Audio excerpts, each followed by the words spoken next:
Eccoci al nostro consueto appuntamento, ben arrivati, siamo in diretta, come vi avevo preannunciato e promesso cerchiamo di dare delle risposte relative alla complessa questione fiscale.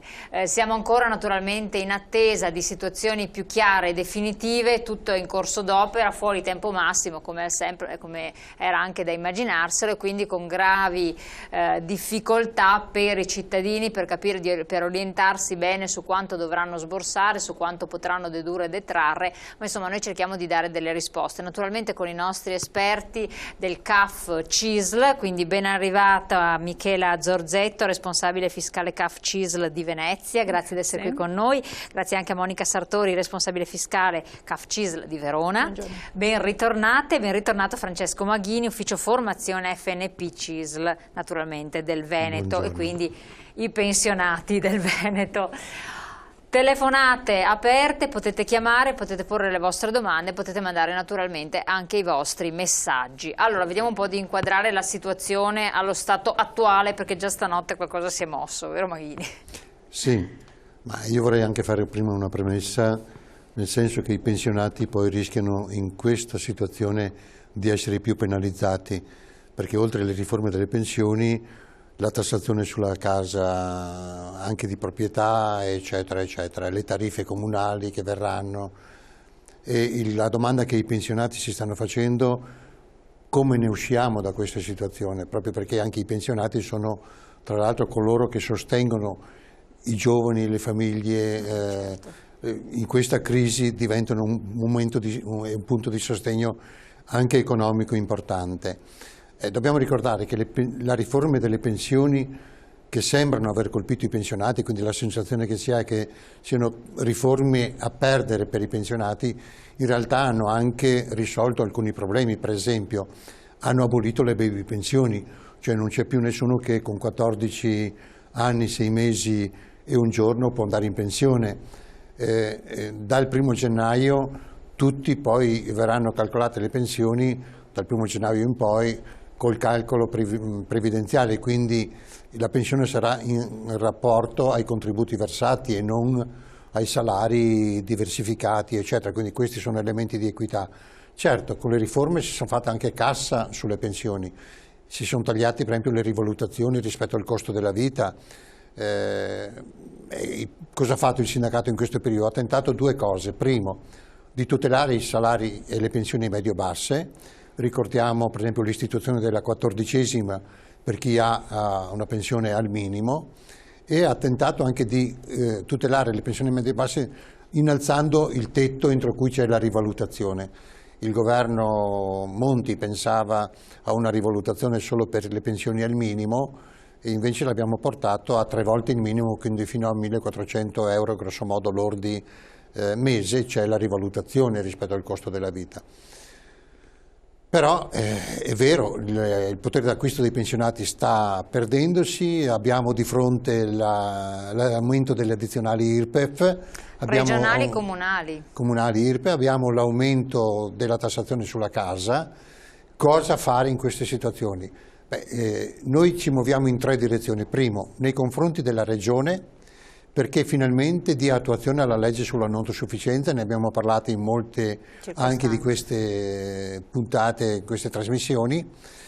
Mancano i decreti attuativi della Giunta regionale che diano in pratica strumenti per intervenire nelle situazioni di non autosufficienza. Secondo, chiediamo ai comuni, dove è possibile, di non applicare gli aumenti delle addizionali IRPEF, o se si applicano di calibrarli in base anche alla capacità di reddito delle persone e delle famiglie. Secondo, chiediamo che nel calcolare le tariffe, i servizi che si pagano, anche qua ci siano delle attenzioni rispetto alle persone con redditi più bassi, in particolare agli anziani. E sulla casa di usare le discrezionalità, ma poi le colleghe saranno più precise, che i comuni hanno, che è quello per esempio di un più o meno 0,2% sulla aliquota, che è quello di calibrare e applicare le aliquote in relazione anche alla situazione oggettiva, quindi per esempio la casa dell'anziano ricoverato in una casa di riposo come già prima succedeva quando c'era l'ICI, chiedevamo ai comuni di applicare le tariffe della prima casa di abitazione, ecco, quindi sono discrezionalità. Ecco, su questa linea credo che il sindacato dei pensionati insieme con la CESL si sta muovendo nella negoziazione con i comuni, proprio per tutelare i pensionati e i soggetti più deboli. Ecco, come fate? Perché tanti sono i comuni del territorio, capisco i principali, magari dove è più semplice, ma magari anche quelli più piccoli che hanno attuato dei provvedimenti. No, noi ci muoviamo in occasione della predisposizione del bilancio preventivo dei comuni. In tutta la regione noi chiediamo incontri con tutti i comuni, anche i più piccoli. Abbiamo situazioni in provincia in cui arriviamo su quasi tutti i comuni a fare negoziazione. È chiaro che chiedere un incontro non vuol dire ottenerlo, andare all'incontro non vuol dire ricevere risposte, certo. Però ecco, il nostro sforzo, la nostra linea è questa del confronto e della negoziazione sociale, perché i comuni non è vero che non hanno possibilità, hanno ampie possibilità di discrezionalità di intervenire calibrando la pressione fiscale più sui redditi alti e meno sui redditi bassi. Questa è una cosa molto importante. Sì, appunto c'è stato adesso mi viene in mente un telespettatore che chiedeva il problema di pensionato, la casa data in godimento, diciamo, gratuito al figlio che non lavora, che non riesce a lavorare, è rimasto senza lavoro, però la deve pagare come seconda casa. Deve pagare l'IMU seconda casa. Però... Io passo la parola a Michele e Monica per le risposte, però è chiaro che lì c'è la possibilità comunque di intervento del comune per correggere quelle situazioni, insomma. Ecco, vediamo un po' interventi anche concreti, quindi le domande sono effettivamente tante, però in casi del genere si può derogare, il comune può abbassare, che io sappia, un margine nell'aliquota, ma può rinunciare anche a questi? A proposito dell'uso gratuito, purtroppo, mentre per l'ICI il Comune poteva assimilare l'abitazione ad abitazione principale, quindi pagare un'aliquota più agevolata, l'IMU, a meno che questa notte non cambino ancora perché sta diventando veramente, c'era una vignetta in un giornale che c'era l'IMU, la tassa da mago Merlimu, sì, che era carina, nel senso che sta diventando un po' una barzelletta perché ogni giorno ne viene fuori una.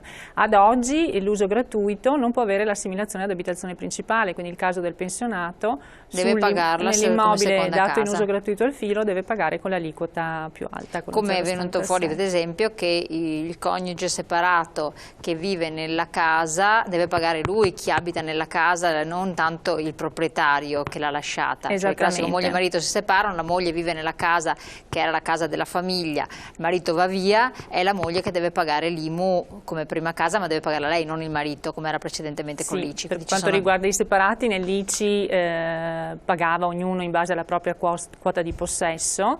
La decisione di ieri, insomma, del decreto fiscale che sta uscendo ha stabilito che la casa coniugale, quella in assegnazione al coniuge, per l'IMU la paga chi effettivamente abita in quella casa, che sia o no proprietario, quindi quindi non è il giudice che decide, ma è già stata la legge che ha provveduto. Nel caso della casa in uso gratuito potrebbe però sostituire l'uso gratuito con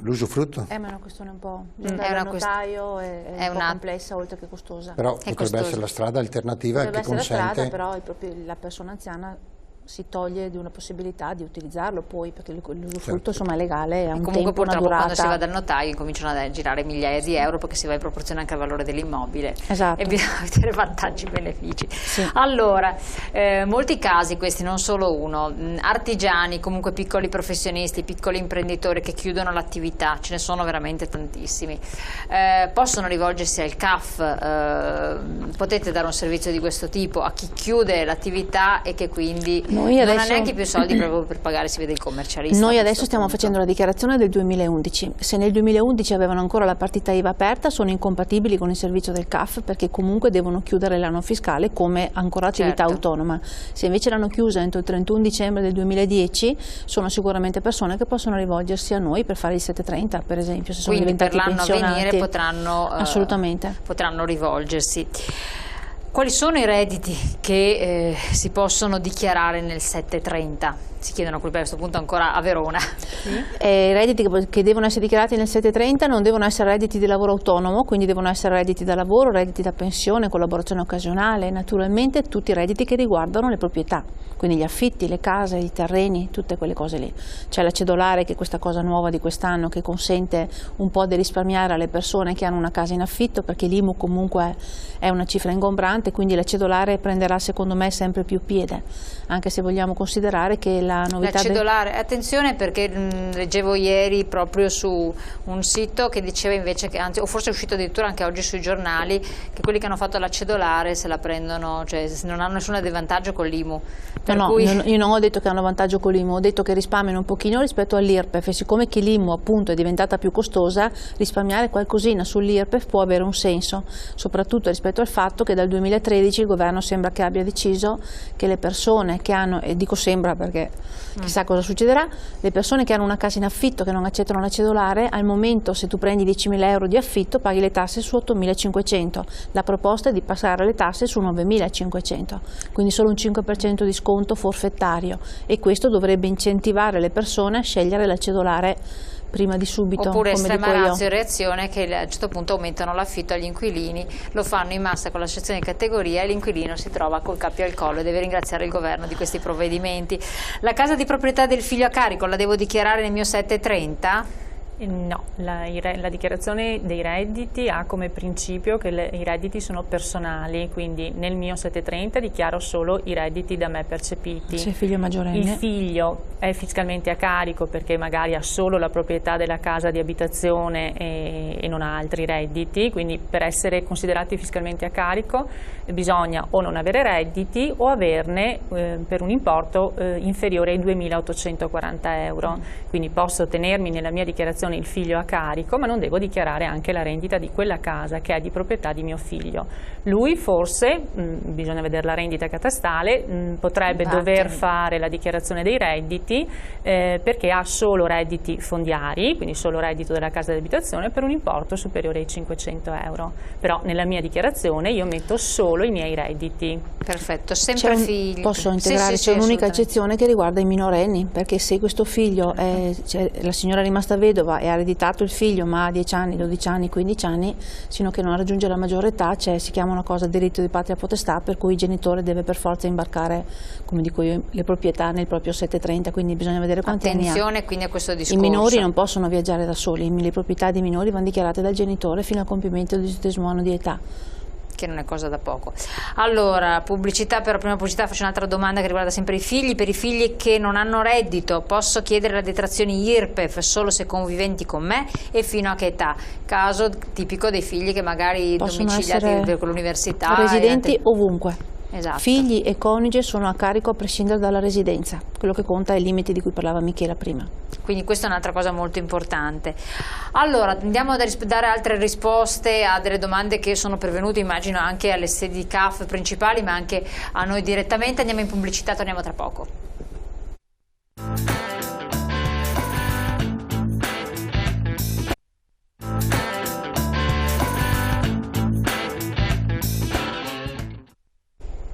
Allora, ritorniamo al nostro discorso. Vi dico, stiamo dando delle domande anche molto rapide, però sono molto tranquillizzanti le nostre interlocutrici e quindi anche alle vostre domande rispondiamo tranquillamente. Maghini, un po' per inframmezzare la questione, secondo lei c'è margine per addivenire a migliori consigli? Perché si pensava che quel tesoretto, chiamiamolo così, che si raccoglieva dall'evasione fiscale venisse in qualche modo a giovare a diciamo, dal punto di vista della fiscalità dei cittadini, in qualche modo, invece è stato detto di no. C'è qualche speranza, perché è importante dare un lume, perché se i cittadini vedono nero per 20 anni, come è stato così ventilato dal governo, non sono tanto contenti, vedendo cattivo esempio che stanno dando però. Sì, ma è quello che i pensionati, ma le persone si chiedono, disposti a fare sacrifici se si vede una finalizzazione e uno sbocco futuro.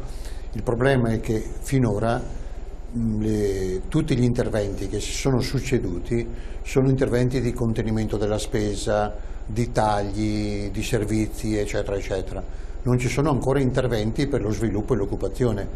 perché parliamoci chiaro, certo, la lotta all'evasione, e credo che sia un cambio culturale che sta avvenendo comunque, nel senso che al di là del giudizio sugli interventi anche eclatanti come quelli di Cortina o di altre città, però è chiaro che danno un segnale preciso che poi misuriamo, nel senso che forse la gente incomincia a essere più attenta a non emettere scontrini, a non fare fattura, eccetera, e quindi un processo culturale buono. Però è chiaro che se non c'è sviluppo, se non c'è occupazione, se il PIL continua a crescere, il debito se ne mangia sempre di più, e quindi entriamo in un circolo e un vortice molto pericoloso. Quindi la cosa di cui oggi noi abbiamo bisogno, di cui ha bisogno il Paese, è a vedere interventi che promuovono lo sviluppo, l'occupazione, eccetera, eccetera.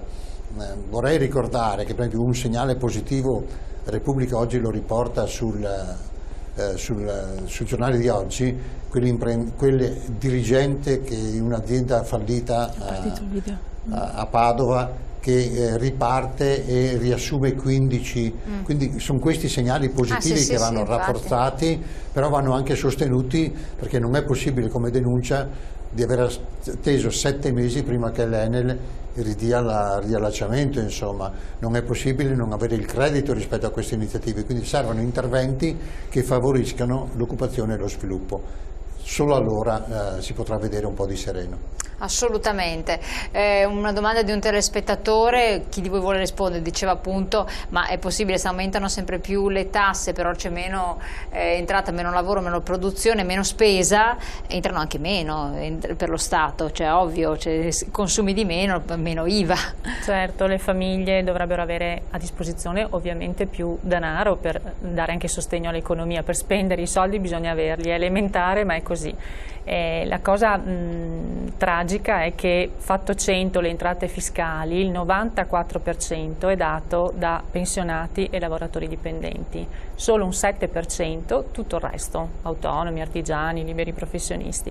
È chiaro che c'è qualcosa che non va, quindi devono mettere mano seriamente all'evasione fiscale, perché è facile risanare i conti facendo ma se la spesa è così tasse. alta c'è un poco anche da mettere mano all'evasione, perché tanto continuano a spendere, la spesa è mostruosa nel nostro Stato. Sì, certo, dei però vortici, deve esserci un'equità, non può essere che chi ha un sostituto d'imposta come i lavoratori dipendenti e i pensionati per forza di cose le tasse le paga, chi invece deve andare in autotassazione sappiamo quello che fa, quindi su questo se più persone pagano le tasse si può ragionare anche di abbassare le aliquote. Questo è... Certo, questo potrebbe essere un messaggio di speranza che però fino adesso non è stato lanciato, e quindi molti hanno dei dubbi al riguardo.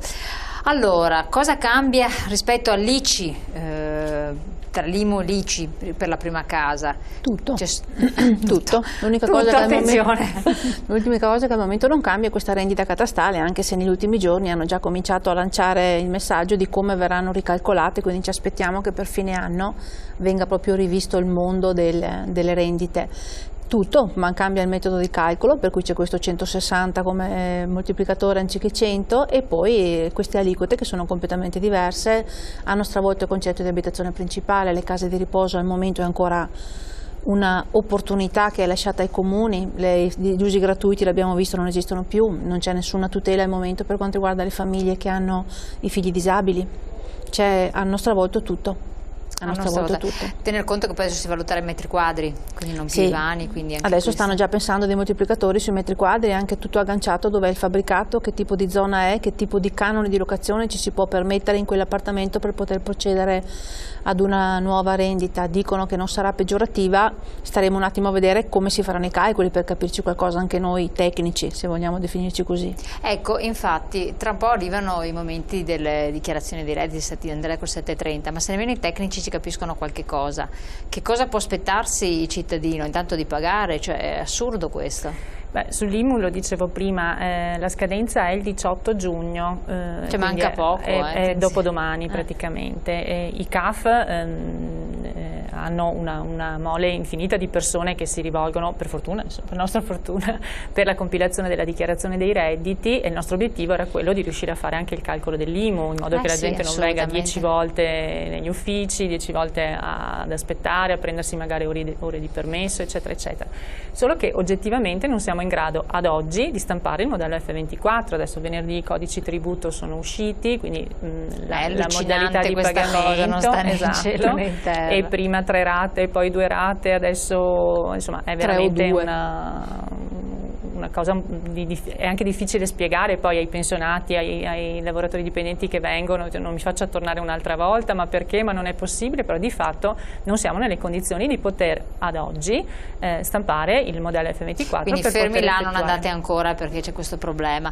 Ma ecco, quali sono le documentazioni che richiedete, che il cittadino per l'IMU deve portare ai CAF? Allora, come diceva Monica, non è cambiato nulla rispetto al catasto, quindi a noi per fare il calcolo dell'IMU serve la attenzione, rendita perché catastale. fino a ieri la prima casa non si pagava l'ICI, per cui magari ci sono state persone che hanno fatto un mutuo e ne hanno comprata una e magari non hanno neanche pagato un ICI nella loro sala, quindi non sanno neanche da che parte girarsi. Diciamo, ecco, cosa fare? Chi ha acquistato l'abitazione è sufficiente che venga con il rogito, con l'atto di compravendita che gli ha rilasciato il notaio. Lì troviamo tutti i dati che ci servono, quindi la rendita catastale o il reddito dominicale se si tratta di terreno, o area edificabile se area edificabile, perché queste sono le 3 tipologie di immobili per i quali è previsto il calcolo dell'IMU. Se si tratta di casa di abitazione va pagata anche per la casa di abitazione. Come diceva Monica, la rendita catastale è quella che risulta ora in catasto, iscritta in catasto, rivalutata del 5% come era ai fini ICI, moltiplicata per 160 anziché per 100 come perfetto. Chi aveva già versato l'ICI? Ci sono dei dati nei vostri computer eccetera, per quali non occorre che venga con nessuna documentazione? Allora, chi aveva già versato l'ICI sono esattamente gli stessi dati, quindi chi è venuto da noi i dati sono corretti, a meno che non ci siano modifiche sui valori delle aree edificabili. Chi ha acquistato o venduto deve portarci comunque l'atto, perché l'IMU, come l'ICI, va calcolato ovviamente in base ai mesi di possesso, quindi anno 2012, perché l'IMU si paga per l'anno in corso, e lo pago in relazione ai mesi in cui io avevo il possesso dell'abitazione piuttosto che del terreno o dell'area edificabile. Comunque l'atto di compravendita o di successione, oppure quello di successione e quant'altro. Comunque abbiamo il collegamento con il catasto, quindi siamo in grado di stampare immediatamente quando funziona. Eventualmente la persona magari che non riesce più a trovarlo perché è anziano, che so io, dice la residenza, il ci luogo dà il codice fiscale, il nome e cognome, noi recuperiamo i suoi dati. Tranquillizziamo, perché sennò le persone vanno giustamente anche in panico. Una domanda che è arrivata: io e mia moglie abbiamo una casa in proprietà e 2 figli di età inferiore ai 26 anni che sono a carico nostro, ma che risiedono in una casa di loro proprietà. Vi pongo 2 domande: spetta a me e mia moglie l'ulteriore detrazione sull'IMU della casa per i 2 figli, che sono 200 euro se non sbaglio per nucleo familiare, corretto? E i figli pagano l'IMU sulla loro casa con o senza detrazioni? I ragazzi non hanno diritto ai 50 euro perché devono risiedere con i genitori, esatto, per cui i 2 genitori pagano l'IMU sulla loro prima casa con l'aliquota agevolata e i loro 200 euro. I ragazzi che risiedono in un altro appartamento, in un'altra prima casa, pagheranno l'IMU anche loro come prima casa e anche loro avranno i 200 euro da dividersi in 2 se sono in 2 che risiedono nello stesso appartamento, ma devono risiedere con i genitori. I figli possono essere a carico, ma se non residenti 50 euro non ci sono. Attenzione, abito nella casa di mia proprietà con mia moglie, ma i miei genitori ne hanno l'usufrutto. Chi deve pagare l'IMU e come vengono calcolate le detrazioni? Se non sbaglio prima l'ICI lo pagava chi aveva l'usufrutto. Anche l'IMU. Adesso. E anche l'IMU. Chi ha l'usufrutto paga l'IMU. Quindi i genitori di questa coppia sono usufruttuari dell'immobile, quindi devono pagare l'IMU. Seconda casa? Assolutamente sì. IMU seconda casa. Per quello che dicevamo prima, l'uso gratuito, in questo caso i genitori hanno l'usufrutto e lo danno in uso gratuito ai figli, purtroppo non è assimilata all'abitazione principale, quindi pagano il 7,6 per 1000 o adesso come acconto. Poi entro dicembre il Comune potrebbe aumentare o diminuire di uno 0,3% questa aliquota. Perfetto, telefonata, pronto? Buongiorno, lei conduttrice, sono Daniele da Castelfranco, provincia di Treviso. Buongiorno, dica. Dico sì, viva il Veneto intanto, e in questi giorni trovo molti anziani e vi dico la verità, questi anziani qua mi dicevano, no, visto che è passato, presente e futuro, e mi spiega bene come è la situazione, mi ha sudato sangue per questo Veneto, e vi dico la verità, siete molto stanchi, tra medicine, tra dottori, tra ospedali, siete stanchissimi. Viva gli anziani, se mi ascoltate vi saluto tutti gli anziani, grazie. Siete il futuro. E avanti che fra poco vedremo le belle. Saluti e buongiorno col cuore. Grazie della sua telefonata di sostegno. Che dire, è una telefonata che la dice tutta, nel senso che c'è molta speranza, molta disponibilità al sacrificio, però si vorrebbe vedere anche uno sbocco, sì, insomma, ai propri sacrifici. Ma soprattutto chi l'ha fatto per tanti anni e poi si trova... I pensionati, i veneti, ma... al di là della regione Veneto, credo che ogni cittadino sia disposto a farsi carico dei problemi del paese per uscirne bene, perché poi uscirne bene vuol dire dare un futuro ai giovani, dare un futuro ai propri figli, ai propri nipoti, chi di noi non si sente coinvolto in questo. Ci sono molte sacche di sofferenza, siamo anche fortunati che viviamo in una regione dove comunque la crisi l'abbiamo vissuta meno che drammatica che non in altre realtà, anche se poi ci sono i casi come quello anche dell'artigiano che prima mandava un messaggio, è chiaro che di disperazione. Le associazioni, noi per quanto riguarda i lavoratori dipendenti, i pensionati, le associazioni artigiane per quanto riguarda gli artigiani devono non solo avere il ruolo di assistenza tecnica eccetera, ma anche di supporto anche nei casi poi di magari non sono in grado loro di trovare la risposta, ma di indirizzarli verso percorsi di soluzione rispetto alle situazioni difficili che le persone vivono. Insomma. Assolutamente, no, questo è molto importante. Torno a voi per delle domande concrete, per dare un po' una risposta ai telespettatori. Ci sono tante sedi dei CAF CIES sul territorio, sono ovunque, quindi potete o scrivere direttamente, porre le domande, magari viene anche risposto, oppure andare a fare le domande agli sportelli. È molto importante avere le idee un po' chiare, perché altrimenti sull'IMU non c'è chiarezza in questo momento, quindi blocchiamola lì. Però ci sono altre situazioni in cui qualcuno vorrebbe avere giustamente una risposta, potete chiamare, anche telefonare, no? C'è il numero di telefono a disposizione, quindi oltre che approfittare delle trasmissioni o mandarle a noi in redazione, che ne pervengono molte. O in tutte le sedi ci sono. In tutte le sedi, infatti, ma anche nelle sedi magari della FNPCIS possono essere raccolte le domande, che poi magari può essere data una risposta cumulativa e casi analoghi, perché ci sono tantissimi casi simili. Allora, mia mamma è ormai da un anno in una casa di riposo, per la sua casa di proprietà dove abitava deve pagare l'IMU come prima o seconda casa, e qui abbiamo visto seconda casa se non sbaglio. I comuni potrebbero i comuni, decidere, esatto. e la spinta che la FNP con le richieste di negoziazione con i comuni, insomma. Quindi andare magari a parlare col sindaco, fare due parole, sì, per capire qual è la situazione, andate in massa dai sindaci. Ed è diverso se la casa è disabitata, abitata da un figlio o affittata? Allora è chiaro che anche prima per l'ICI la casa dell'anziano che deve spostare la residenza in casa di riposo, se è data in affitto l'ICI la pagava e l'IMU la dovrà pagare. Certo. Un conto è che sia data in affitto, per cui c'è un reddito ovviamente, un conto invece se la casa rimane chiusa e non ha il requisito dell'abitazione principale perché non dimora abitualmente e non ha neanche la residenza, perché sappiamo che devono spostare la residenza in casa di riposo, però non c'è non ha nessun valore questa casa, voglio dire. Quindi credo che i comuni, come facevano per l'ICI, ovviamente poi c'è sempre il discorso anche per i comuni che la coperta è corta, quindi infatti, dovunque quindi la si tiri, perché poi i comuni da parte loro dicono devono dare lo Stato a loro volta. Vivo da solo con mia moglie in una vecchia casa perché tutti i figli se ne sono andati, e qui sono casi frequentissimi, e viviamo con le nostre 2 pensioni che messe insieme non arrivano a 2.000 euro al mese. La casa ha 5 stanze ma molto grandi, mi hanno detto che l'IMU che dovrò pagare sarà molto alta, ma non sono previste agevolazioni perché in queste condizioni il comune può intervenire abbassandoci l'imposta da pagare. Quello che dicevo un po' fuori onda prima, ci sono anziani che abitano in case enormi, vecchie, che non riescono neanche a ristrutturare, con stanze chiuse, però che arrivano a metri quadri incredibili, in zone anche disperse, però con 2 pensioni è tanto anche arrivare a 2.000 euro al mese. Velocemente poi andiamo in pubblicità. Adesso la situazione è questa, insomma, ecco, per cui non c'è, può darsi che il comune possa fare qualche pensiero, però per come sono messi economicamente la vedo male. Poi nella realtà, quando avremo le nuove rendite, andremo a metri quadri, sarà una tragedia. Sì. Allora qua non la si vede bene. Allora pubblicità, poi torniamo insieme.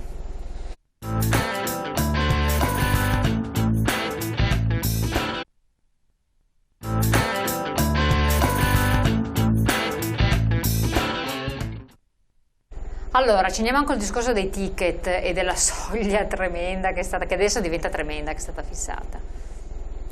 Ticket sanitari. I ticket sanitari. Chiaramente con l'abbassamento del potere d'acquisto delle persone, molte più persone probabilmente rientrano nel diritto di chiedere l'esenzione dei ticket sanitari per reddito. Qual è il problema? Che ancora una volta il reddito si considera il reddito col calcolo dell'IRPEF, che non esprime la ricchezza vera di una persona, cioè la mia capacità di contribuire alle spese dello Stato, che è il principio della Costituzione, mi dice che è in proporzione alla mia capacità, ma la mia capacità la misuro non solo con il reddito da lavoro, da pensione, eccetera, lo misuro con le rendite finanziarie, lo misuro con il patrimonio immobiliare che ho, eccetera, eccetera. Quindi la richiesta nostra è quella di utilizzare la certificazione ISEE, che è appunto quello che mi dà la mia situazione patrimoniale, della mia capacità di spesa, tenendo conto di tutti i cespiti da cui deriva la mia ricchezza. La Regione Veneto invece anche nell'ultimo bilancio fa riferimento solo all'esenzione.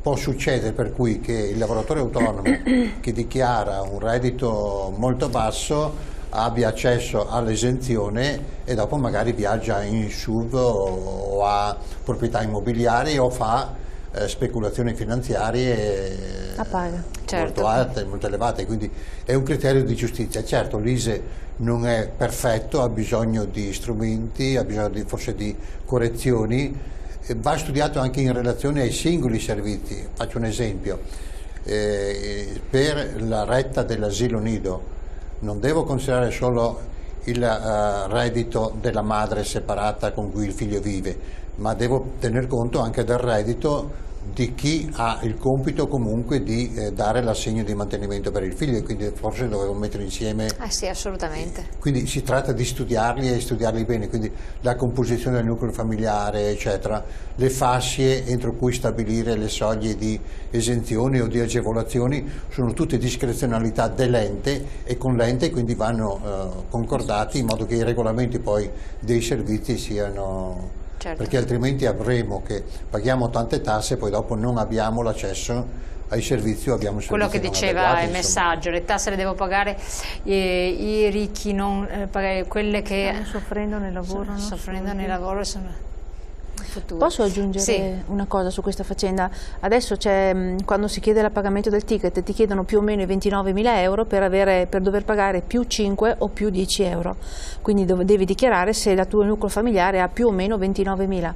A Verona, parlo per la mia realtà, c'è un po' di confusione, nel senso che se tuo figlio abita con te ma lavora non devi dichiarare il suo stipendio nei tuoi 29.000, mentre da noi stanno dicendo esattamente il contrario. Una coppia di pensionati che ha un figlio che lavora non deve dichiarare lo stipendio del ragazzo. Se papà e mamma non arrivano a 29.000 euro pagano i loro 5 euro di aumento, perché è di questo che stiamo parlando, ma il ragazzo va a parte, mentre da noi si dice tutti quelli che abitano insieme bisogna sommarli. No. Perché il nucleo familiare è quello fiscale, non è quello anagrafico. È fiscale, non anagrafico. Però attenzione, c'è anche però la gente non ci capisce, nelle casse ti dicono il contrario, quindi la gente poverina paga, e quindi cosa fa? Paga 10 euro anziché 5, e dato che butta male anche risparmiare 5 euro ogni volta. Non so se è andata in onda la tabella che avevamo preparato sui ticket. Penso di sì, comunque adesso chiediamo magari dalla regia se poteva mettere in onda la tabella sotto ticket. C'era un'indicazione proprio che spiegava nella tabella qual è il nucleo familiare. Eccolo qua. Ecco, sotto appunto è difficile da leggere magari è quello del nucleo familiare fiscale, composto dal reddito dei coniugi non legalmente separati, con esclusione di quelli degli altri conviventi con reddito personale superiore a 2.840,51 euro anno. Questo concetto, insomma. Questo, insomma. Ecco, che quello che fa un po' sorridere è che ancora nel 2012, dopo tutto quello che è stato detto, si parli di coniugi e non. Sì, perché se parliamo di persone anziane, possono essere vedovo e vedova che vivono insieme. Se parliamo di persone normali, tantissimi conviventi, famiglie di fatto, che sono tantissime ormai, quindi ancora ricorrere a queste terminologie crea confusione in chi magari non ha una cultura minimo fiscale necessaria e sufficiente ad andare oltre. Però su questo, rispetto a qualsiasi dubbio, lo dicevano già alla trasmissione scorsa Monica e Michela, la gente, le persone anziane, giovani, andate agli sportelli nostri dell'FNP, della CIS, dei servizi, chiedete informazioni, nel senso che spesso proprio le persone più deboli non hanno nemmeno il supporto dell'informazione per avere accesso ai loro diritti. Insomma. Assolutamente, rispondiamo a questo messaggio: che ha una seconda casa a nome suo e ha dentro un parente pensionato con la minima e senza nessun altro reddito, paga l'IMU ridotto o non paga? Paga l'IMU come seconda casa, per il principio che non esiste più l'uso gratuito. Paga l'IMU seconda casa, questa non è una bella notizia. No. Magari ancora un attimo, ISE e ISEE con due, qual è la differenza? L'ISE è con una E sola? Cioè l'ISE è quello che la mia capacità di partecipazione alla spesa, la mia ricchezza diciamo spendibile, la applico a quel servizio e quindi la adatto a quelle fasce. L'ISE è il reddito della famiglia, l'ISEE è il reddito legato al singolo componente del nucleo. Al singolo componente del nucleo. È equivalente rispetto al servizio. Sì, bisogna vedere l'ente, alcuni enti vogliono l'ISE, alcuni enti vogliono l'ISEE. E questo è il problema. Sì, però... Per i ticket si fa riferimento al reddito IRPEF. IRPEF, e voi invece chiedete che si faccia riferimento all'ISE. Quindi questa è un'altra cosa, però dovete qua a questo punto battagliare in regione. Mi sa di sì. Allora, altre domande nel tempo che resta. Quali redditi vanno dichiarati? Solo quelli del dichiarante o anche quelli dei familiari per quel che riguarda l'ISE? Allora, per quello che riguarda l'ISE... Con quante ISEE, va preso lo stato di famiglia, quindi a differenza del ticket dei 5 e i 10 euro, per questo i cittadini, poi i pensionati, i dipendenti, tutti fanno una gran confusione, perché per una cosa devo considerare la famiglia anagrafica ai fini fiscali, quindi quello che diceva Francesco e Monica, coniugi e figli eventualmente a carico. I due pensionati che vivono con il figlio che ha 30 anni, lavora ma è in casa con loro, non devono considerare quel reddito, mentre per l'ISEE io devo prendere lo stato di famiglia, quindi tutte le persone che risultano nello stato di famiglia e che sono persone legate da vincoli di parentela, di affinità, di adozione, di relazione, eccetera, di tutte quelle persone io devo dichiarare il reddito IRPEF, quindi reddito percepito, e la situazione patrimoniale, immobili, quindi case o terreni di tutti i componenti dello stato di famiglia, e beni mobili, quindi conti correnti bancari, postali, titoli, azioni.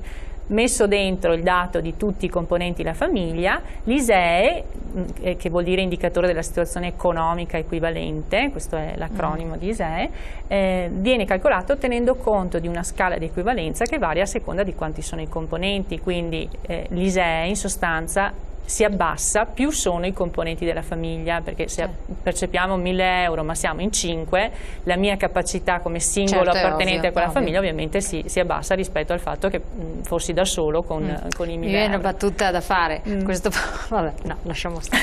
Non la facciamo. Non la facciamo.